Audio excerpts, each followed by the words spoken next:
BJP ಪ್ರಣಾಳಿಕೆ ದಿನನೇ ಈಶ್ವರಪ್ಪನವರು ಇವತ್ತು ಟ್ವೀಟ್ ಮಾಡಿ ಬಿಜೆಪಿ ಉಳಿಸೋದು, ಹಿಂದುತ್ವ ಉಳಿಸೋದು, ಬಿಜೆಪಿಯನ್ನ ಅಪ್ಪ ಮಕ್ಕಳ ಕೈಯಿಂದ ಬಿಡಿಸೋದು, ಇದೇ ನನ್ನ ಪ್ರಣಾಳಿಕೆ ಅಂತ ಘೋಷಣೆ ಮಾಡೋದು ಟ್ವೀಟ್ ಮಾಡಿ. ಪಾಪ ಇದೆಲ್ಲದೂ ಕೂಡ ಮೊನ್ನೆ 15 ದಿನದಿಂದ ಅವ್ರಿಗೆ ಅನ್ಸಿದೆ. ಪಾಪ ಮೊದಲೇ ಯಾಕೋ ಅನಿಸ್ಲಿಲ್ಲ ಅವರಿಗೆ.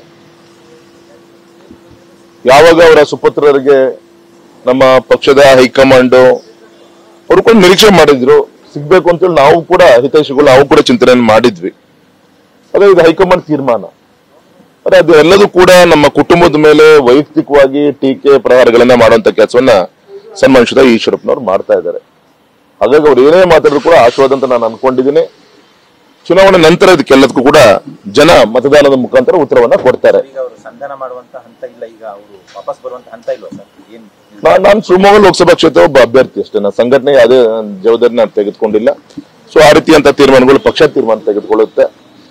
ಆದ್ರೆ ಇಷ್ಟು ಮಾತ್ರ ಹೇಳ್ತೀನಿ, ಹಿಂದುತ್ವಕ್ಕೆ ಇನ್ನೊಂದು ಹೆಸರು ಸನ್ಮಾನಿಸಿದ ನರೇಂದ್ರ ಮೋದಿಜಿಯವರು.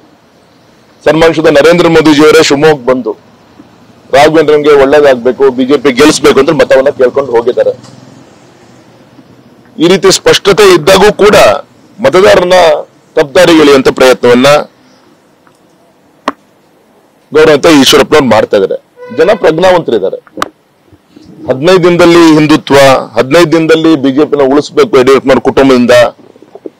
ಇದೇ ಗೌರವಂತ ಈಶ್ವರಪ್ಪನವರು ನಮ್ಮ ಶಿವಮೊಗ್ಗದ OBC ರ್ಯಾಲಿಯಲ್ಲಿ ಬಂದ್ರು, ಆಗ ನನ್ನ 5 ಲಕ್ಷ ಲೀಡಲ್ಲಿ ಗೆಲ್ಲಿಸಬೇಕು, ಮಂತ್ರಿ ಆಗ್ಬೇಕು, ಇದೆಲ್ಲದೂ ಕೂಡ ಹಾರೈಸಿದಂತವ್ರು.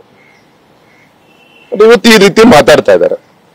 ಇಷ್ಟು ಮಾತ್ರ ಹೇಳ್ತೀನಿ ನಾನು, ನಮ್ಮ ಕುಟುಂಬದಿಂದ ಯಾವುದೇ ಅನ್ಯಾಯ ಅವ್ರು ಮಾಡುವಂತ ಒಂದು ಪ್ರಮೇಯನೇ ಬರಲ್ಲ, ಮತ್ತೆ ಅವಶ್ಯಕತೆನೂ ಇಲ್ಲ.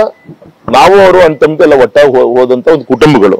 ಆದ್ರೆ ಪಕ್ಷ ತೀರ್ಮಾನವನ್ನ ವೈಯಕ್ತಿಕವಾಗಿ ನಮ್ಮ ಕುಟುಂಬದ ಮೇಲೆ ಬೆರಳು ತೋರಿಸುವಂತ ಒಂದು ಪ್ರಯತ್ನ ಮಾಡಿ ಅದನ್ನ ಅವರ ಒಂದು ಚುನಾವಣೆಯ ಒಂದು ಸ್ಟ್ರಾಟಜಿ ಒಳಗೆ ತೆಗೆದುಕೊಳ್ಳುವಂತ ಪ್ರಯತ್ನ ಮಾಡ್ತಾ ಇದ್ದಾರೆ. ಹಾಗೆ ನಮಗೆಲ್ಲೋ ಒಂದ್ ಕಡೆಗೆ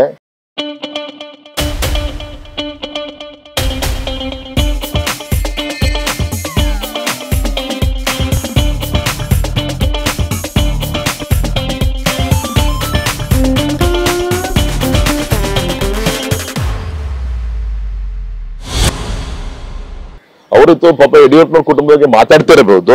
ಆದ್ರೆ ಬಂದೂಕನ್ನ ಅವ್ರು ಇಟ್ಟಿರೋದು ಹೈಕಮಾಂಡ್ಗೆ. ಯಡಿಯೂರಪ್ಪನವರ ಕುಟುಂಬದ ಬಗ್ಗೆ ಮಾತಾಡ್ತಾ ಇವತ್ತು ಈಶ್ವರಪ್ಪನವರ ಹೆಗಲ ಮೇಲೆ ಬಂದೂಕನ್ನ ಇಟ್ಟು ಅದನ್ನ ಹೈಕಮಾಂಡ್ಗೆ ತೋರಿಸುವಂತ ಪ್ರಯತ್ನವನ್ನ ಮಾಡ್ತಾ ಇದ್ದಾರೆ. ಅದು ನೇರವಾಗಿ ಪಾಪ ಅವ್ರು ಹೇಳಕ್ ಆಗ್ತಾ ಇಲ್ಲ. ಅದು ಯಾವತ್ತು ವಿಜಯೇಂದ್ರ ಅವ್ರನ್ನ ರಾಜ್ಯಾಧ್ಯಕ್ಷ ಘೋಷಣೆ ಮಾಡಿದ್ರು, ಪಾಪ ಅವತ್ತಿನ ಅವ್ರು ಜೀರ್ಣಿಸ್ಕೊಳಕ್ ಆಗಿಲ್ಲ ಅವ್ರಿಗೆ.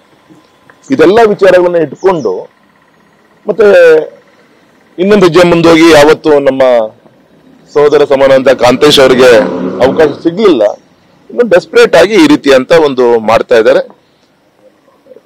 ಪ್ರಜ್ಞಾವಂತ ಮತದಾರರಿದ್ದಾರೆ. ಹಾಗಾಗಿ ಅಧಿಕೃತವಂತ ಬಿಜೆಪಿ ಅಭ್ಯರ್ಥಿ ರಾಘವೇಂದ್ರ ಅಂತ ಅಲ್ಲಿದ್ದಾಗ ಇದು ಯಾವುದೇ ಗೊಂದಲಗಳು ಸೃಷ್ಟಿಯಾಗಲ್ಲ. ನಾನು ಯಾವುದೋ ಮಾಧ್ಯಮಕ್ಕೆ ಈ ರೀತಿ ಅವ್ರ ಬಗ್ಗೆ ಮಾತಾಡ್ಬಂತ ಅನ್ಕೊಂಡಿದ್ರೆ ಅನಿವಾರ್ಯ ಇವತ್ತು ಬಾಯಲ್ಲಿ ತರಿಸಿದ್ದಾರೆ. ಸ್ಪಷ್ಟ ಇದೆ ಜನರಿಗೆ.